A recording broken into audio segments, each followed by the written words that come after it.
If you're making chocolate shortbread with chocolate chips, you're doing it wrong. I don't know what to tell you. After 30 years, I've ditched the chocolate chips for chocolate buttons, and it's just perfection. A chocolatey shortbread that makes every bite question why I ever used chocolate chips in the first place. It's super quick and easy to make. We're starting with just 3 main ingredients: butter, sugar, and flour. I've had these ratios down for quite a while. This has been my #1 shortbread base recipe since pretty much forever. So grab a large mixing bowl, and in goes 225 grams of unsalted butter. So I like to use softened butter in this recipe because it makes it really easy to mix and it gives it an amazing texture. Also, I always add the butter before the sugar and the flour because if you do it the other way around, it can make a lot of mess. In goes 115 grams of granulated white sugar. You can use caster sugar if you prefer, but I personally love the texture of granulated sugar in this. And in goes 320 grams of plain flour. I also like to put this in last because it covers the butter. So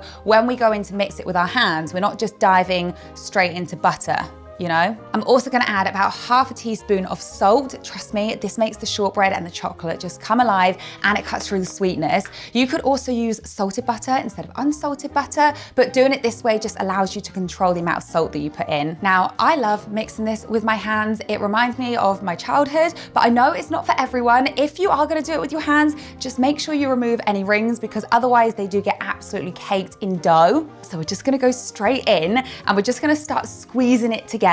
Now the ingredients have come together, you're just gonna rub it in between your fingertips to make sure there's no large lumps of butter, there's no stray bits of flour anywhere, and you want it to be nice and crumbly like this, but if you squeeze it, it should hold its shape. All right, perfect. I'm just going to go wash my hands.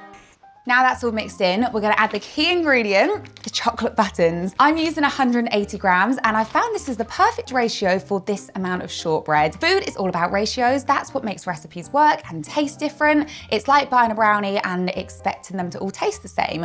Tesco brownies just aren't on my level, you know? I'm using Cadbury's Dairy Milk chocolate buttons today, but any milk chocolate buttons will work. Oh, that went well. In they go. Oh. Well, that one opened a bit easier. I reckon this is about 20 grams for me, for the cook. We like snacks too. There might be one on the floor. No stress. So we're just mixing these in until they're evenly distributed and we're gonna get nice big chunks of chocolate throughout, which means it's gonna be more flavoursome for creamier bites. Okay, that looks good to me. So I'm just gonna set this aside and I'll grab our tins. I'm gonna show you a quick hack of how I line my tins nice and neatly. So you need 2 tins of the same size. And this is the baking paper that I like. It's called Baco Foil Non-Stick Baking Paper. So pull that over. So you've got enough overhang. Grab the other tin and you're just gonna press down. And then you're just gonna wrap the edges and crease them nice and tightly.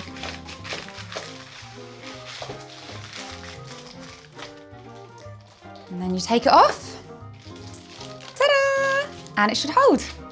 Now you're just gonna tip all of your shortbread mixture into your tin. Oh, this bit doesn't wanna come out. And you're just gonna spread it out evenly. You can do this with a spoon or you can use your hands again.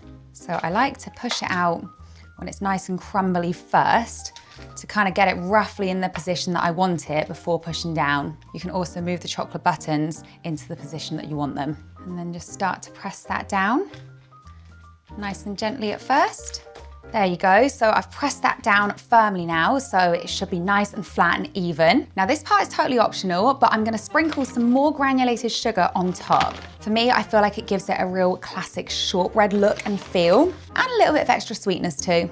There we go, that looks like a good amount. Now you're gonna bake this in the oven at 160 degrees if you have a fan oven, 180 degrees if you don't have a fan oven, for about 20 minutes until the edges are lightly golden, but the top is still pale. If you bake it until the top is all totally golden, it's gonna be overbaked and you're gonna have a hard, crumbly shortbread rather than a soft, buttery one, so don't do that. Our shortbread is now fully baked and cooled, so you can see that the edges are nice and golden, but the middle isn't super golden. So I'm actually gonna sprinkle a little bit more sugar on it, on the bits that look a little bit sparse. Don't judge me. I like a lot of sugar on my shortbread, okay? It's nostalgic for me. Perfection. All right, let's cut it up. Let's take this out the tin. Pull those edges down. I have the big knife. Let's see how evenly we can do this. No, me, probably not very even.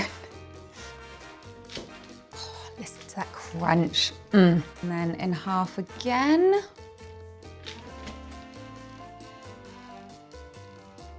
Oh, yeah, that's about it. Delicious. All right, let's have a look at it.